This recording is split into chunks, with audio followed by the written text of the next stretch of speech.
எந்தெந்த கோலங்களுக்கு வந்து சக்தி அதிகம், எந்த கோலத்திற்கு வந்து சூக்ஷ்ம வடிவம் ரொம்ப அதிகமா இருக்குன்னா 8 இதழ் கொண்ட தாமரை.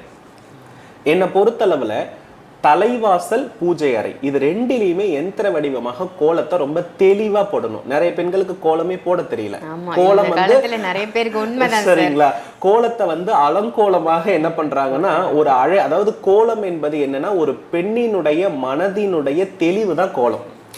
எந்த பெண் வந்து அழகாக கோலம் போடுகிறாங்களோ அந்த பெண் போல ஒரு வழிகாட்டக்கூடிய செயல் வந்து அந்த குடும்பத்துல யாருமே இல்லைன்னு அர்த்தம். இப்ப எல்லாம் பெண்கள் போடுறதுக்கு பதிலா அதுக்கே ஒரு வேலைக்காரங்க வச்சுக்கிறாங்க.